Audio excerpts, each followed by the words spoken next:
is good morning. Welcome to One Heart, One Mind Center for Spiritual Living. Our practitioner for the day is Ralane Clarke, who is going to do our opening prayer, our invocation, and then share with us a wonderful little short quote. Good morning. So close your eyes and feel the ease and the peace and the love and the flow of God, Spirit that is here present right now in this moment, that is in each and every one of us, individually and collectively. And to just feel the energy, the flow of God in and of and through each and every one of us, radiating out into the community. And I just know that this service this morning is truly blessed in every way. And everyone that's with us is a part of this great blessing, including those that aren't able to be with us this morning. And I'm just so grateful for your presence, for Spirit's presence in and of and through us. And I give great thanks. And so it is. So it is.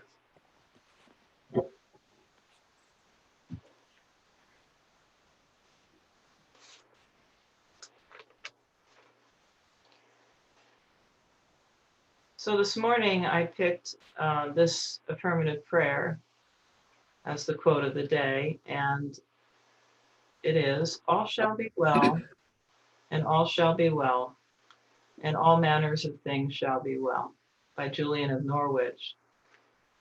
And I chose this affirmative prayer because it seemed to fit for today's service. Julian of Norwich was a mystic and an anchorist. And an anchorist is someone that actually goes into a room and doesn't come out and is secluded in isolation.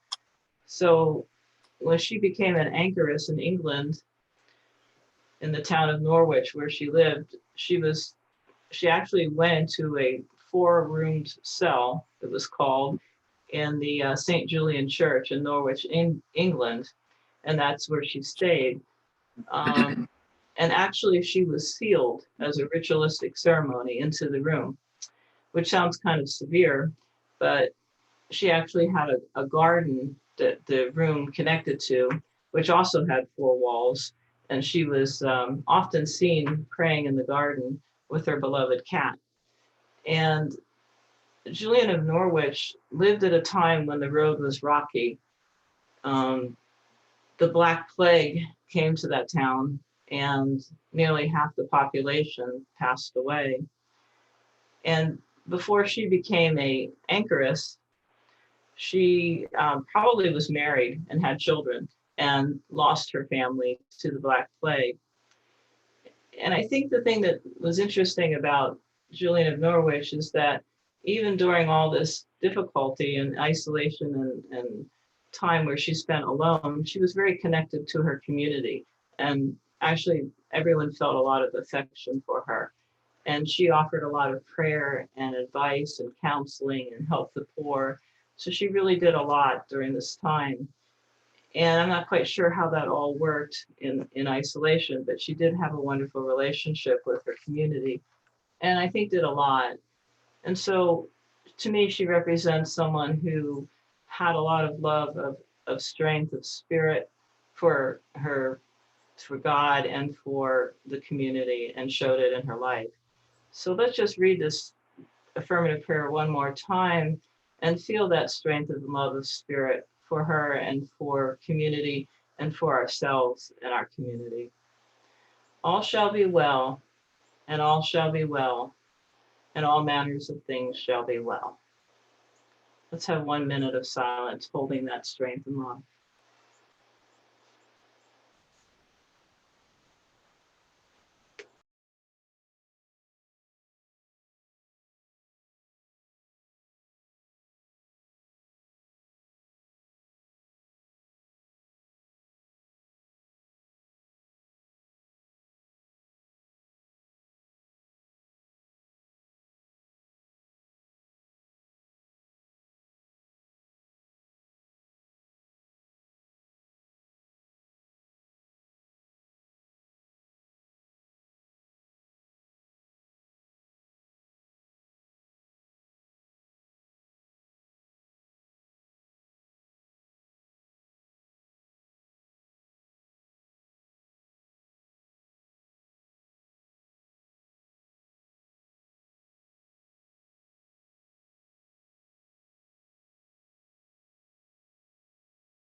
And as we return together into our Zoom room, let us now move toward saying our affirmation for September.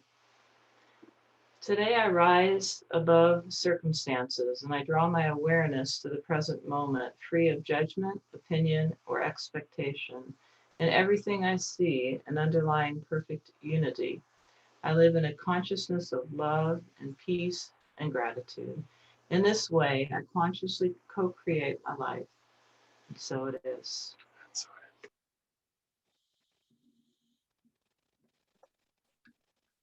Thank you so much, Ralane. I love that quote. What a beautiful, beautiful quote, beautiful prayer. So Richard has a lovely song for us this morning. I'm sure you're all going to recognize it. Yes, the road does get rocky from time to time. We all know that. We've all experienced that. So this song, Bridge Over Troubled Water,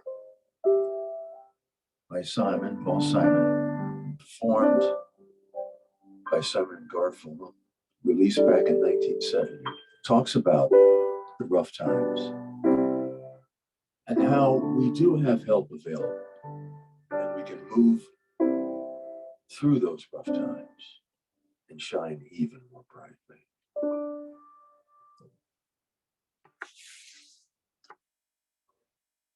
When you're weary, feeling small,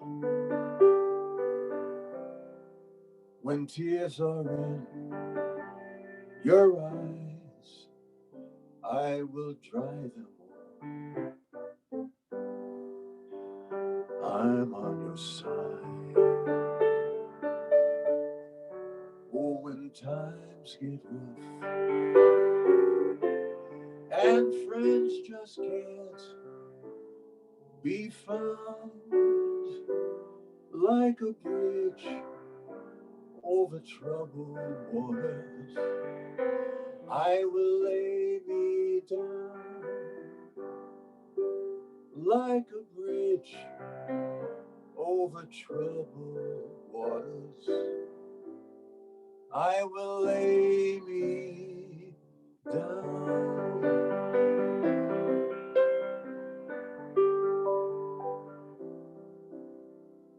When you're down and out and on the street, when evening falls so hard, I will comfort you. I'll take your part. Oh, when darkness comes and pain is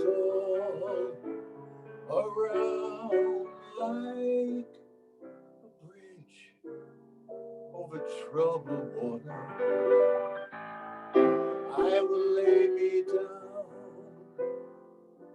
Like a bridge over troubled water,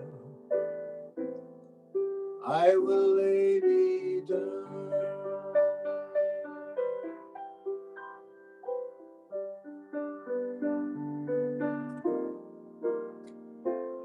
Now in this third stanza of the song, there's the lyric, sail on, silver girl, sail on by. Your time has come to shine. Now I think of that silver girl as a rocket, and it's about to blast off into an incredible future, full of fun, opportunity. The sky's the limit. Sail on, silver girl, you sail on by. Your time has come to shine. All your dreams are on their way. See how they shine.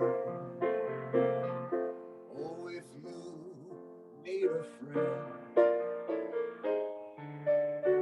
sailing right behind like a bridge over troubled water.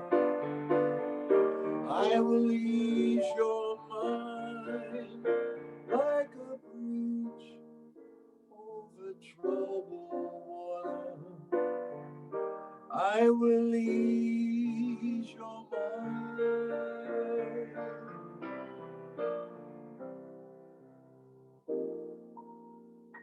I will ease your mind.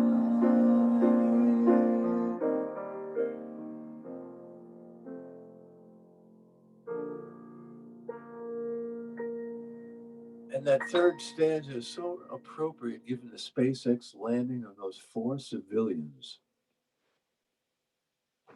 There you go.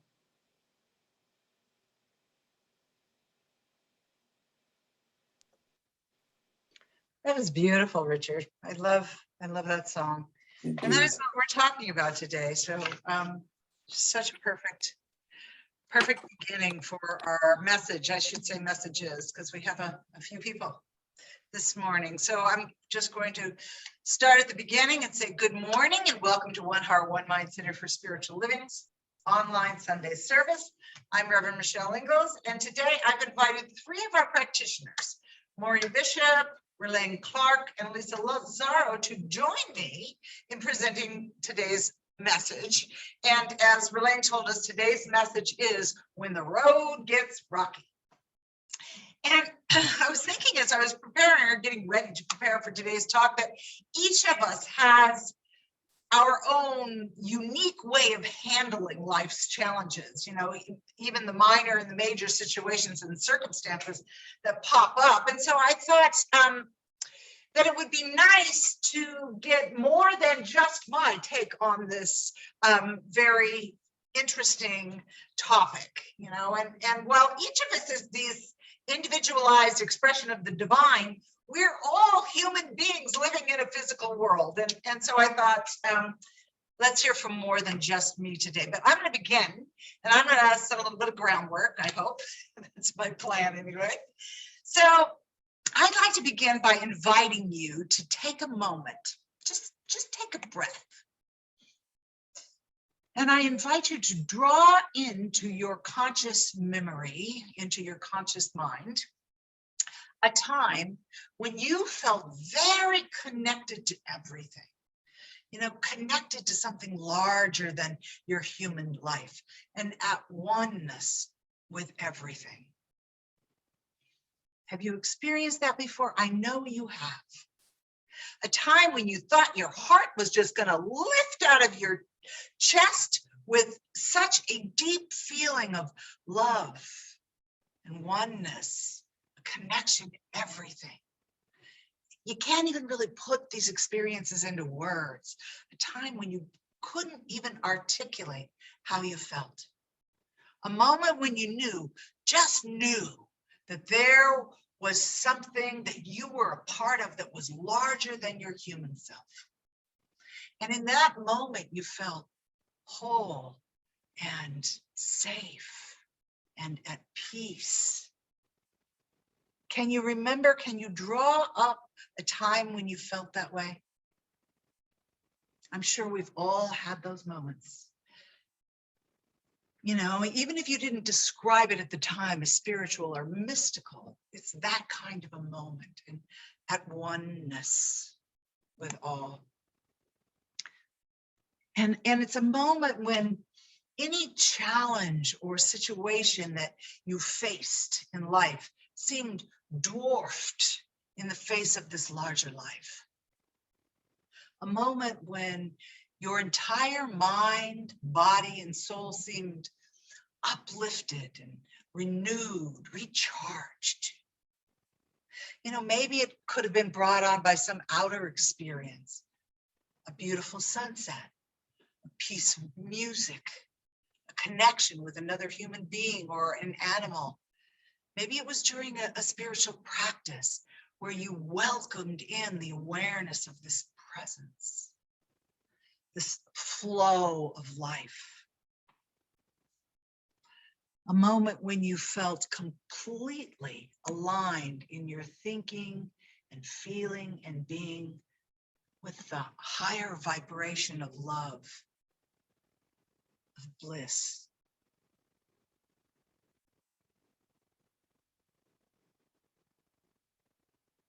How does that feel?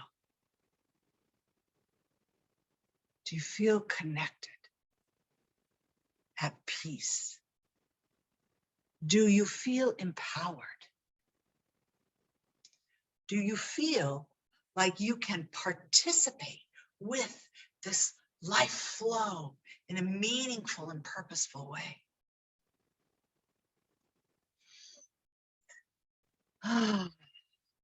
Just take another deep breath in and just savor that for a moment.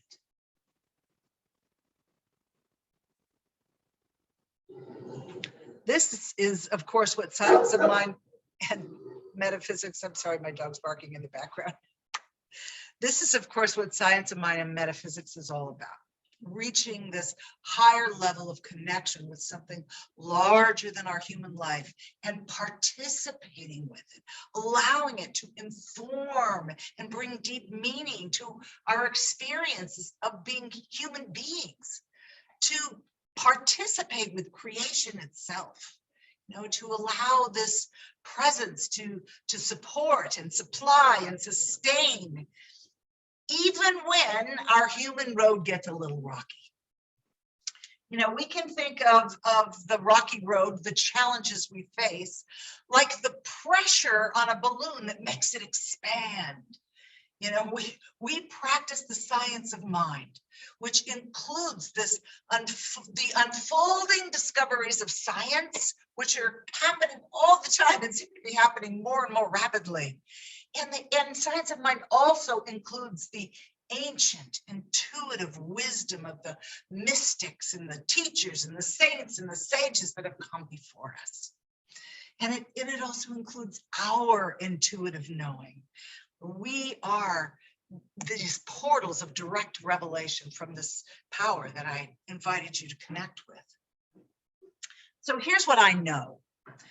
Here's what we know, I could say, because we all do know, and science tells us that everything is energy, everything. And we know that energy causes the movement, the excitation of atoms and particles, which causes them to vibrate. And everything has a vibration. Even our thoughts and our feelings have a vibrational frequency. And frequency is just the measurement that we use to measure the vibration. And we know that consciousness is required to move energy and create the vibrational frequency that all things have.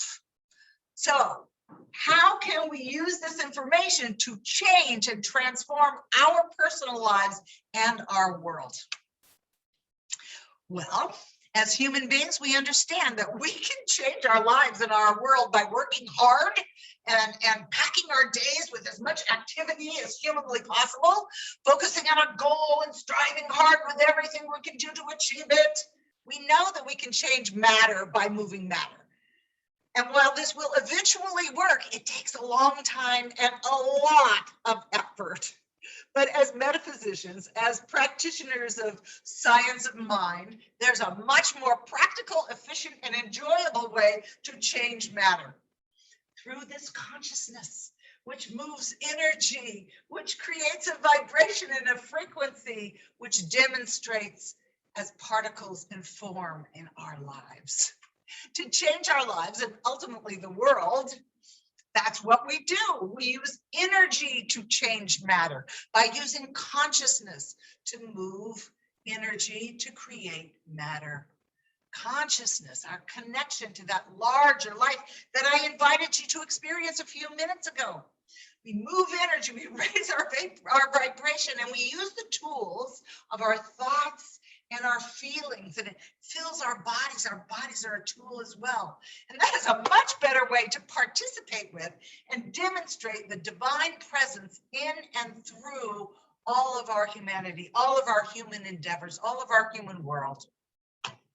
And this is what the entire focus of our monthly theme, which is reaching higher, is all about. Using consciousness to create, reaching into the realm of infinite potential to change matter. Consciousness is primal to all matter, and the higher we resonate with the qualities that are the changeless principles of the unlimited field of potential. We did a little meditation about that before the service today. I invited everybody to go into that void where everything is alive with waves of potential. The more empowered we are to create anew when we use consciousness to create, when we use consciousness rather than trying to move things around in our physical world. And while we're talking this morning about how we engage with life when the road gets rocky, ultimately, the truth is that we aren't fixing anything. We don't fix lack. We come into alignment with the vibrational resonance of abundance, expressing as prosperity in our lives. We don't fix disease. We come into alignment with the resonance of wholeness and health and vitality. We don't fix confusion. We come into alignment with clarity and truth. We train our minds and our bodies to observe and feel what is available to us through our connection to the divine presence, the infinite field of potential.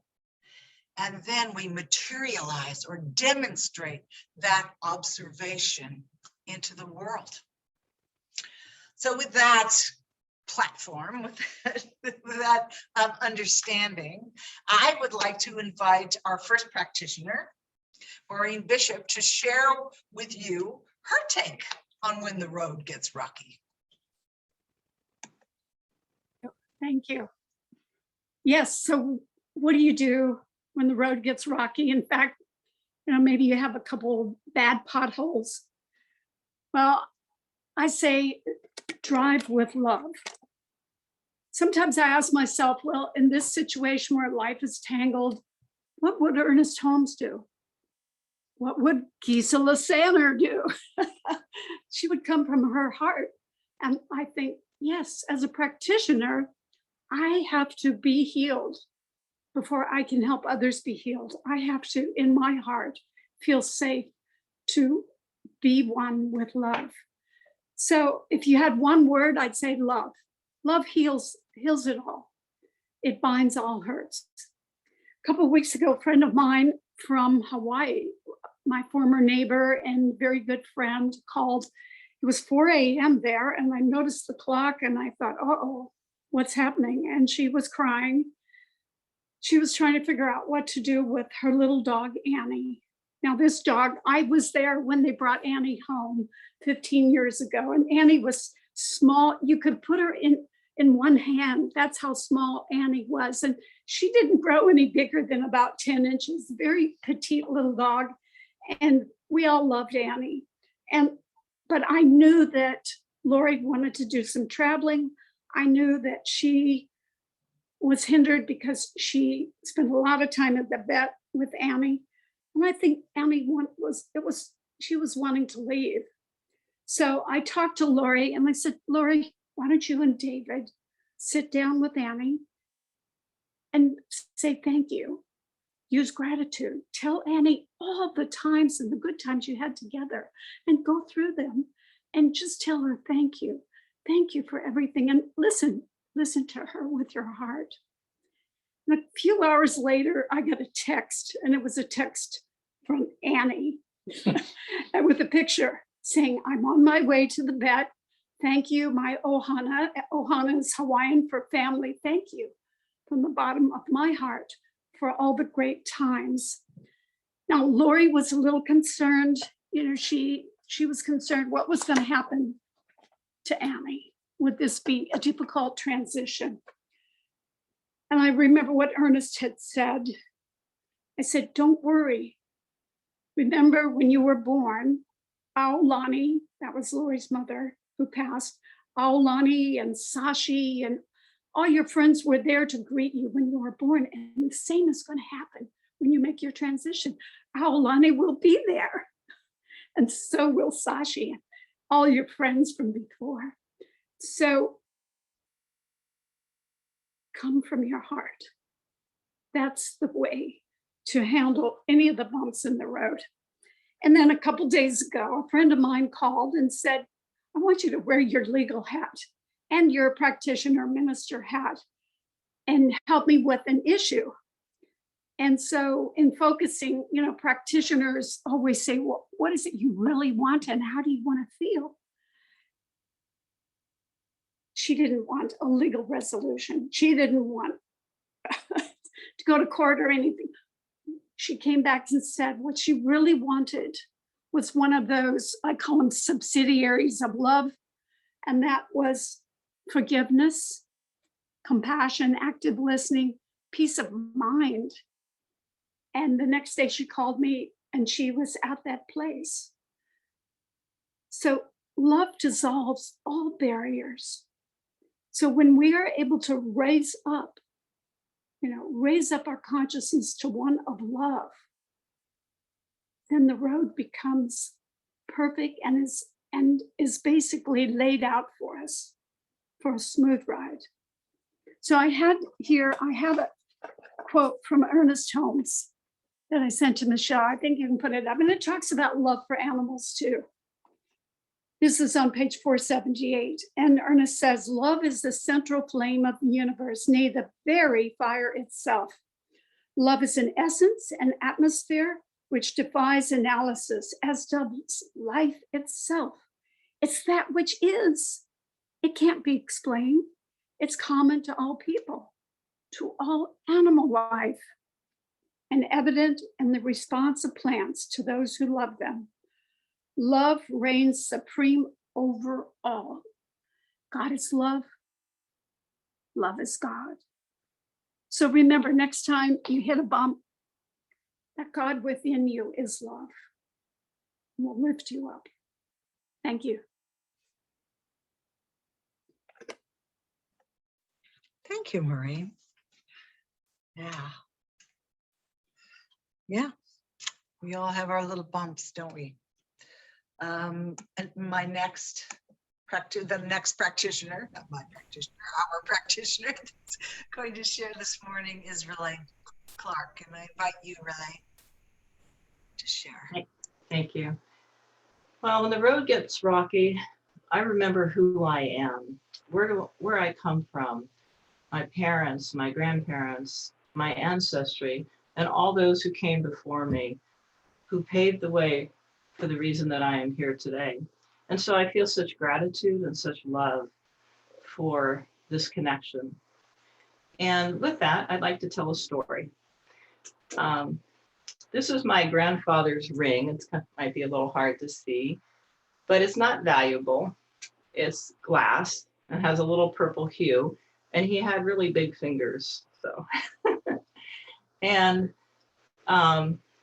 my grandfather's name was Jacob Jack Stein, and his parents were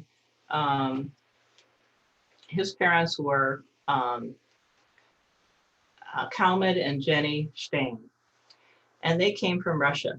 And so the names Stein became Stein. And so my grandfather became Jack Stein. And he married Anne Ornstein, and her parents were David and Lena Ornstein, and they came from Romania. So my story starts with my Aunt Florrie, my dad's sister, and she loved her father, my grandfather, very much. So when I think of this ring, I think of my Aunt Florrie and the love that she had for her father. And then the story begins with her daughter was getting married, my cousin. And she had a talk with her mom, and she said, Mom, I'm not going to invite the Romanian relatives to my wedding. And so Aunt Florrie, her mom, said, well, why? And she said, well, they always dance on the tabletops. And it's just so embarrassing. And I'm just not going to have that. And so she said, that's okay, I'll talk to them. It was mostly these two aunts. And so she had a little talk with them, and they said, oh, no, we would not dance on the tabletops. No, of course not. And so they got invited, the Romanian relatives got invited to the wedding. And it's true, they didn't dance on the tabletops. But one of the aunts got a little tipsy at the wedding, and when the band was playing, she fell through the drum set and bang and crash and cymbals. It was so embarrassing to my cousin. And the other aunt did something a little sketchy as well. So, but to me, I really smile when I hear this story, and I'm happy that I have Romanian relatives that could express this joy in their lives. And then my father, who I love very much, he had his older brother, Ray, and they worked together in the grocery store that my grandparents owned. It was during the Depression, so food was very scarce. And one day in the basement, the story goes that someone, either my dad or my dad's brother Ray, threw the first egg. Well, there was a giant egg fight, eggs thrown everywhere, all over the basement. It was a huge mess, but they were having so much fun until their father, my grandfather, showed up. And he was not happy about this. But when my dad tells the story, there was a gleam in his eye, and there was just a lot of fun in telling the story. So I think of my father and the relationship that he had with Ray, and the love and the fun that they had with each other. And I'm actually named after my dad's brother, Ray. And he passed away at a young age, and I would have been Raymond if I was a boy, and Ralane comes from Ray. And so when I hold this ring, I think of my uncle Ray as well. And my sister was 7 years older than me, and so she had a nice relationship with my grandfather, and she called him Pop Pop.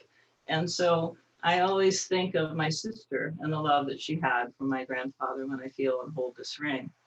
My son is going to be named after my grandfather, Dimitri Jacob. So he will get this ring when I pass on. And it's not so much that the ring is valuable, but all the stories, the Romanian relatives dancing on the tabletops, the egg fights, and all the love and connection will pass on to him. And no good story could end, as far as I'm concerned, without a dog. So when we first moved to Oregon, we wanted to adopt a dog because our dog had passed away. So we went up to the Humane Society, and there was a stray there that had just arrived, and he was called the new intern. And so we had picked him out, and when we decided to bring him home, the Humane Society had already named him, because they didn't want to call him the new intern. So his name was Jack, and so he's also named after my grandfather. So I think of family, love, connection, dogs, it's all good. And that makes me feel good when the road gets rocky. And so it is. Oh, thank you so much. So, what a wonderful message that one of the ways that we handle rocky roads, depressions, and not an abundance of food is we do it with humor and with love and come together in connection. I love that story. Thank you so much, Ralane. And our next practitioner that's going to share with us this morning is Lisa Lazaro. Good morning, Lisa. Good morning. Good morning, everybody. I've loved listening to both Maureen and Ralane and resonate with the both of them in terms of the whole message of love and of family connection over time, the ancestors, and also when you presented, Michelle, the concept of the time when you really felt connected. And I go back to an experience that I had at one point in time. I had been at a particular meeting, and essentially at the end of this meeting, they had a Native American medicine woman who had us chanting and kind of dancing, Indian kind of dancing. And from there, I went over to the beach in La Jolla, that were, the cove. And I was just standing there, and all of a sudden, it's like I was one. I was one with the bird that flew over. I was one with the ocean. it's like it was this incredible experience of connection, that thing that we talk about in terms of that universality. It's very difficult to describe, but it's kind of like an experience that I am consistently walking towards, I should say. And sometimes I feel it, and then when the road gets rocky, I don't always feel it.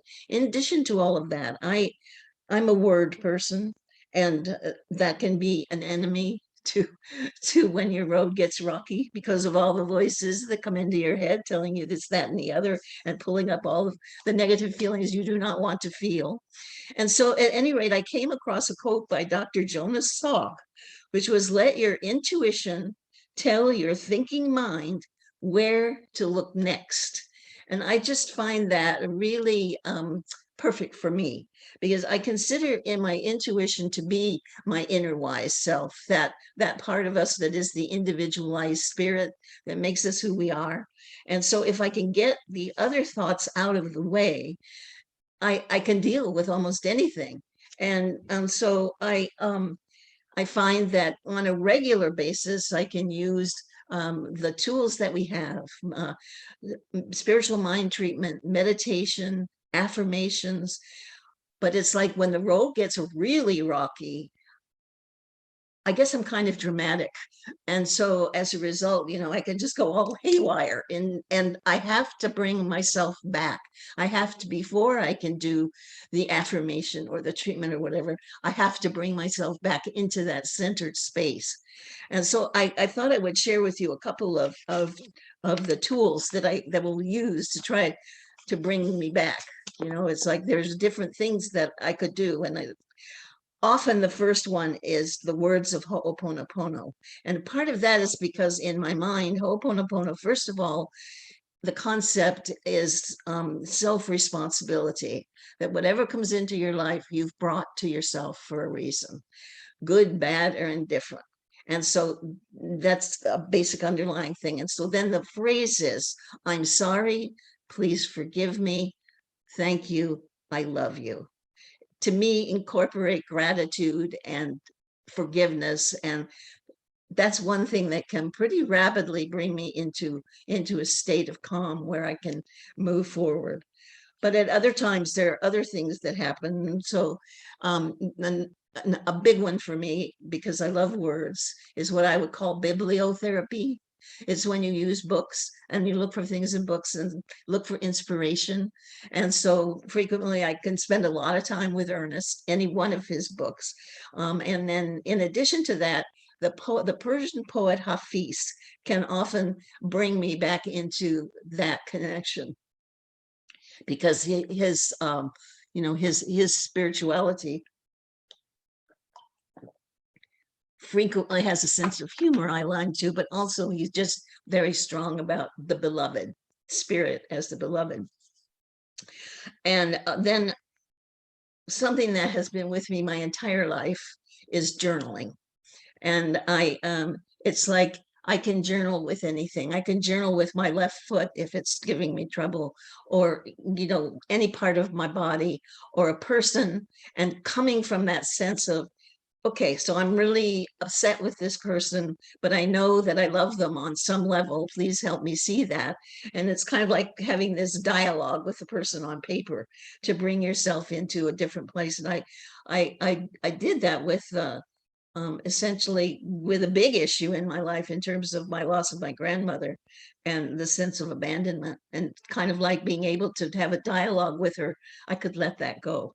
So anyway, you can, and if a lot of things haven't worked and I'm really in an obsessive, depressed kind of a mood, that is when I bring out my puppet, who is kind of my alter ego, and have an out of hand conversation with her, because she will generally say something outrageous. Like recently I said, okay, Bella, what do you want to say? And it was, Hagglewort Smithfield found a trout in his tub. And that can lead me into writing some kind of a silly story, which is what I would call a pattern interrupt. And sometimes we need a pattern. It's almost like the wax on the side of the head. It's a pattern interrupt to move you out of that space where you were being obsessively what you didn't want to be. And so those are my basic tools. Oh, and then also the other thing that happens is often I will go, because I really feel like Spirit speaks to me through almost anything. I will go to YouTube and just see what comes up. And interestingly enough, this morning, what came up was Abraham Hicks talking about imagination. Do you believe it? Anyway, I share her words because it's kind of the core of treatment. And you talked about it, that imagination is turning to an image of something not yet manifest with such vividness that you can envision it. And that's like with treatment, is taking that thing you don't like and putting it over here and just really holding on and envisioning the thing you really want until you can feel it inside your body. And then you see things begin to happen and things show up, like things on YouTube that inspire you. I even became involved with a diet that has helped me lose weight by a YouTube ad. So at any rate, with all of that, I come back to my original quote from Dr. Salk, which is, let your intuition tell your thinking mind where to look next. And I find those are my words to journey through what I would call the labyrinth of life, where you go along very happily and then you run into that hedge, So anyway, that's my take on dealing with the stones in your road. So thank you. Oh my goodness, that was brilliant. Thank you so much. 3 wonderful perspectives. I particularly like, Lisa, the pattern interrupt. Yes. I really, really love that idea of bringing ourselves from, you get out of that kind of tunnel vision of the problem and pull back into something greater. Yeah. Oh, right. And sometimes it's like making yourself, if you've been sitting worrying, going for a walk or going to the movies, it's almost like saying, this is not my only world.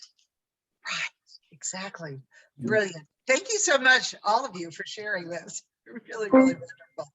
I so appreciated that, Oh, so, the way we greet a rocky road is as individual as we are, just like any practice, just like our own personal spirituality or religion. We have these individual ways of expressing the all that is, and we have to find what works for us, right?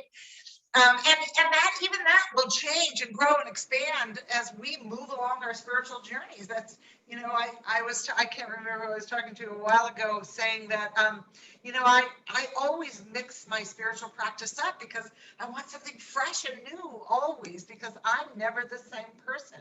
And so I like to keep my spiritual practices renewed all the time. So I'd like to end with a reminder of a technique that I started that I did share with you a couple of weeks ago. It was from the HeartMath Institute. I called it, they call it freeze frame. And I kind of made it simpler. I gave just some keywords to help me remember it as I'm moving through my day, when something comes up and the road feels a little rocky, I can just stop, and just think clearly. And the first word that I came up with was centered, to center myself with my breath.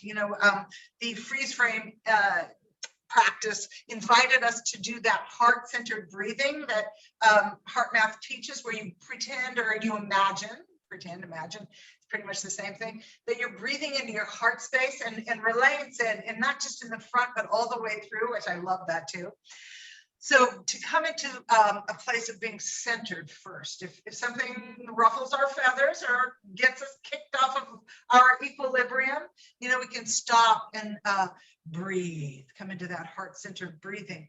And then the next thing, the word that came up for me was stillness, to quiet my mind.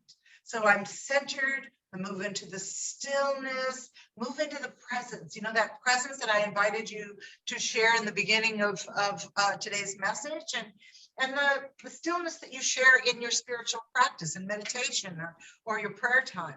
And that stillness is like the background for all movement. You know, we go into the unlimited field of potential that is alive with possibility, but still until we focus on it. So we move into the stillness first, and we become quiet, like the surface of a quiet pond. So we breathe in, we become centered, do our heart breathing, move into the stillness, and then we focus. So that's the word, centered, stillness, focus, because we are the observer. And our observation, our feeling is that creative movement. You know, we must feel our intention with clarity and purpose. We must become in consciousness what we want to demonstrate in form. You know, we want to be whole and prosperous and joyous in consciousness, so that then we can see it in form all around us and have it as our experience. So I just thought that was pretty easy to remember. Centered, still, and focused. So when we move into, say, you know, someone cuts us off in the road, or, you know, you get a call about something that isn't good news, you know, something happens, we can remind ourselves very easily, centered, still, and focused. So I love to put those little simple tools in my tool belt so that I can pull them out when I need to. So this week, I just want to encourage you to remember that spirit, this unlimited field of potential, is always available. And I talked about that quite a bit last week or the week before, I can't remember. But you know, we don't have to wait until we meditate, you know, until we get our meditation down. We don't have to wait until we lose a little weight, or we find the perfect someone, or we get a better job. We can just jump in right now. We don't have to wait for it. Someone said, and I think I heard this from Joe Dispenza, he said, now is the new later. Now is the new later. And we, right now, can transform. We are empowered through the focus of our consciousness to transform constriction into expansion, from fear into loving, creative energy and momentum of life. We're empowered now, because now is the new later. We don't have to put off till tomorrow. You know, you got this. We all got this. We know we can do it. So I wanted to end with a quote today that I just loved. I put it in the e-newsletter. You might have seen it. It's by Guillermo Apollinaire. And I love this quote. Is this the whole thing? Yes. Yeah. And he wrote, "Come to the edge," he said. "We can't, we're afraid," they responded. "Come to the edge," he said. "We can't, we will fall," they responded. "Come to the edge," he said. And so they came, and he pushed them, and they flew. So I want you to fly. You can fly. You can fly. You can fly. So let's end with a spiritual mind treatment and an affirmative prayer. So I invite you to take in that deep centering breath that I talked about. Center in and move into the stillness of the unlimited field of potential that is all there is. It is God, it is life, it is spirit, it is everything. It is that creative energy that sparked the original Big Bang that set everything into motion, set us into motion, and we are one with it. We are always one with it. We are creative. We are empowered. We are beautiful. We are loving. We are joyous because our Creator is, and we are one with it. So I speak my word for and about each and every person that is here on this Zoom call, and each and every person who is not, each and every person that is within our community and all over the planet. I specifically want to to speak my word for Jim Reese, who made his transition yesterday. Blessings on his journey to the next expanded leg of his journey, and to his entire family and friends who he leaves behind. May they move easily and effortlessly through their grieving process and always be blessed by his life. And I know for each and every one of us that we are open in a fresh and new way right here and right now, because now is the new later. We don't have to wait. Waiting is very overrated. We are in it now, and now is the only power moment. It is right here, right now, that I am just so grateful and expanded that I live and move and have my being within this divine field of possibility and potential. And it is in that gratitude itself that I am expanded. Oh, I love the idea of the pressure that fills the balloon and expands us out, just like the rocky road moves us into new and exciting possibilities that we never thought were possible. And now we know. So it is with this new reality of love and presence and peace and joy that I release this prayer into the capable hands of law, which always says yes, for we are blessed, every one of us. Oh, we just relax in that, and together we signify our agreement by saying, and so it is.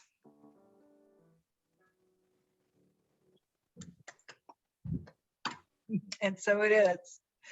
Oh, so I am going to turn this over to Reverend Leslie Massapus, who is going to do our offertory for us and our announcements and our benediction. Now is the time for our offering. It's an opportunity for us to be able to give back to that which feeds us spiritually. I know I've been a supporter of this center for a long time. And the reason that I do it is that I want this center to continue and for others to be able to have the benefits and the success that I've had in using this teaching in their life. So now let's join together as we do our offering affirmation.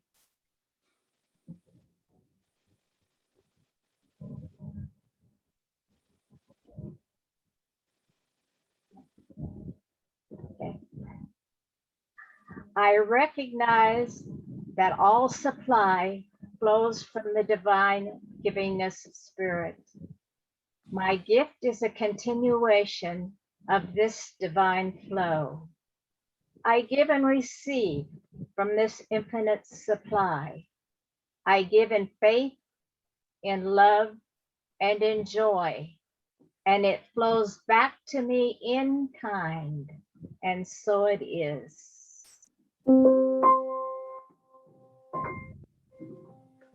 There's actually several ways that you can give your Sunday morning contribution, and that is with Venmo. And we do have a new Venmo address here. It's at 10HON Center. Or if you're writing a check, you can send that to our Assistant Treasurer, Jim Massapus. And his address, you see, has just popped up in the chat box.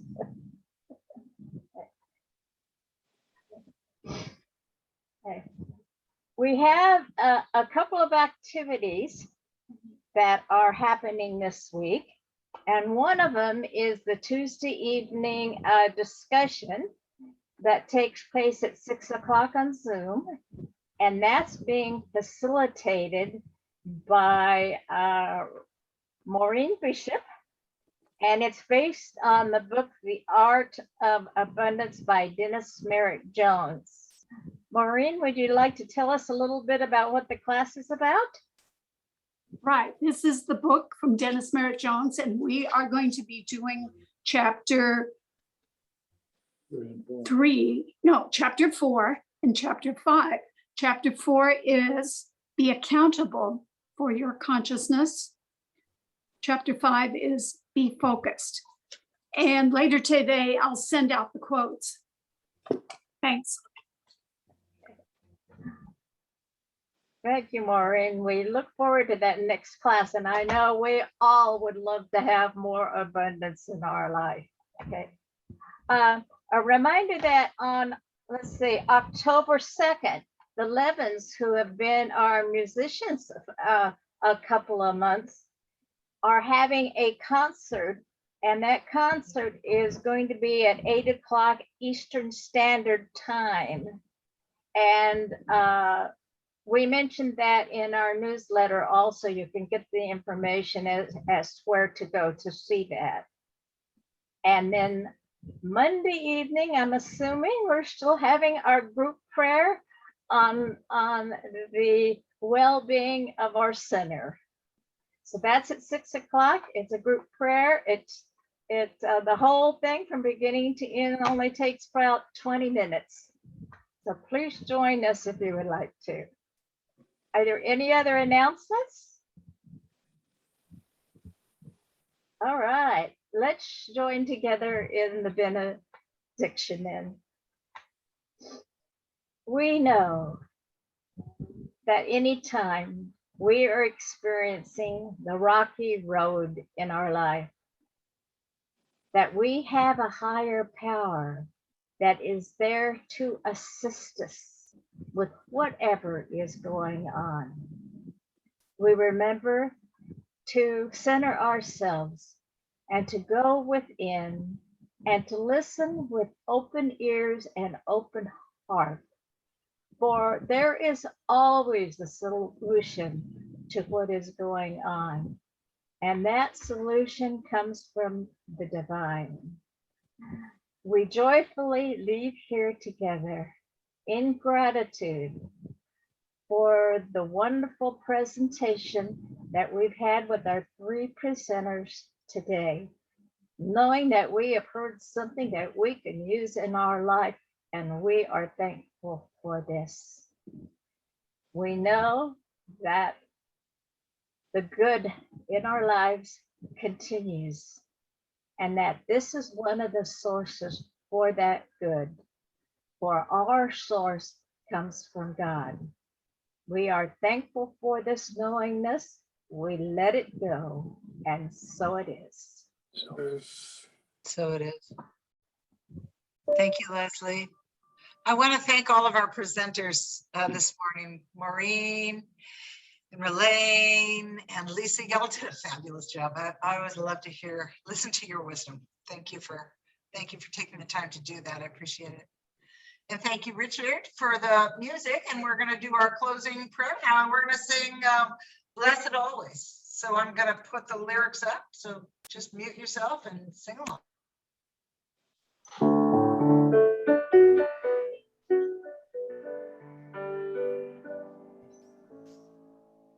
Blessed always. No, that's for the offering. This is blessed always.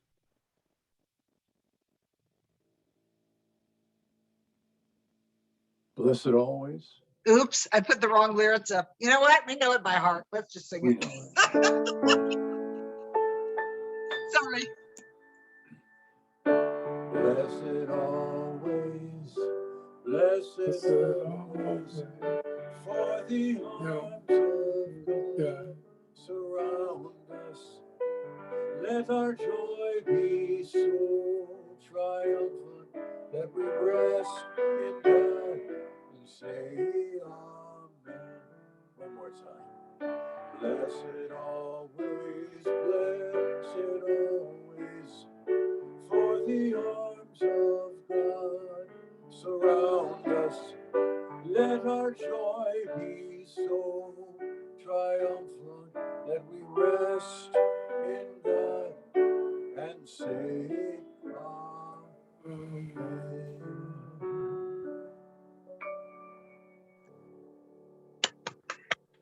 Thank you so much, Richard. I appreciate it. Thanks, everyone. Does anybody have anything that, oh, there's happy birthday, Steve. Woo-hoo. We got the cake that is alive with